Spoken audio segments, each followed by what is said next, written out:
Bo día a todos e a todas. O meu nome é Uxía Gato e hoxe vou-vos achegar ao tema da miña tese, consistente no desenvolvemento de cidades tumorais para combater así o cancro de mama. Hoxe en día, o cancro de mama é unha das enfermidades máis comúns en mulleres e continúa a ter altas taxas de mortalidade.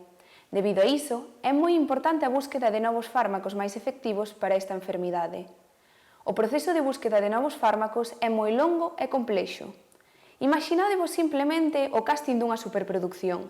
Miles de aspirantes preséntanse cada ano, pero tan só un consegue o papel protagonista. Isto mesmo é o que ocorre cos fármacos. Miles de posibles medicamentos contra o cancro son desenvoltos cada ano, pero tan só unha pequena fracción é capaz de converterse en tratamentos reais. O problema non é sempre do fármaco.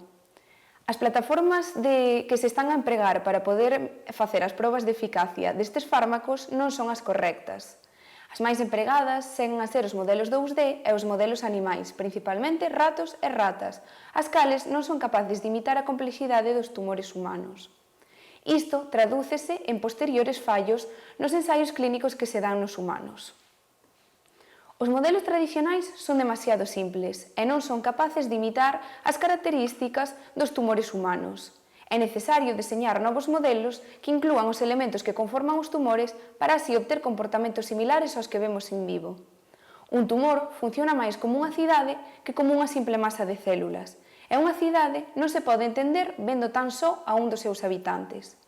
Así, podemos representar os edificios da cidade como a matriz extracelular do tumor, os cales serían o andamio físico que sostén toda a estrutura. O tráfico serían os distintos sinais biolóxicos que se encargan de manter a comunicación constante entre os distintos elementos que conforman o tumor. Os habitantes, neste caso, serían as células tumorais, que serían o núcleo da enfermidade. E, por último, os veciños e os servizos serían as distintas células do entorno que fan que o sistema inmune e que o tecido san interactúen co tumor. Todos estes elementos débense ter en conta á hora de deseñar un modelo para poder obter comportamentos similares aos que vemos nos pacientes. Ademais diso, un tumor non é un ecosistema estático. Ao igual que as cidades, este é capaz de ir medrando de tamaño e de ir aumentando o número de elementos que os conforman.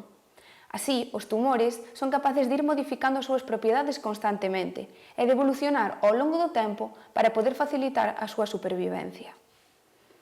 Tendo todo isto en conta, o obxectivo desta tese vai ser o deseño de cidades en miniatura, é dicir, o desenvolvemento de modelos de cancro de mama por bioimpresión 3D que inclúan todos estes elementos que acabamos de mencionar para obter así mellores modelos de estudo.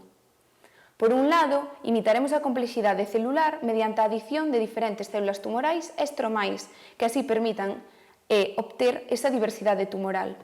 Por outro lado, incluiremos unha matriz extracelular realista, baseada nun material que está feito con tecido mamario porcino destularizado, para así recrear a estrutura biolóxica. Por último, desenvolveremos biotintas 4D que permitan modificar as propiedades do modelo ao longo do tempo, simulando así o endurecemento progresivo que se observa nos tumores. En conclusión, estas cidades ou modelos poderían cambiar as regras do xogo. Por un lado, a súa estrutura tridimensional e a adición dos elementos do microambiente tumoral permiten ter unha maior similitude cos tumores humanos, facendo así que sexan mellores modelos de estudo. Por outro lado, as súas características e método de produción permiten o seu uso para o cribado de alto rendemento de fármacos, permitindo así un desenvolvemento máis eficiente. E por último, estes modelos poderían ser adaptados ás características persoais de cada paciente, adaptando así os tratamentos a cada un deles e permitindo unha maior precisión clínica. O obxectivo desta tese non é realmente imprimir tumores.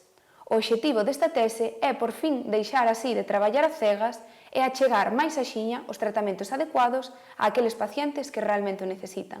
Moitas grazas pola vosa atención.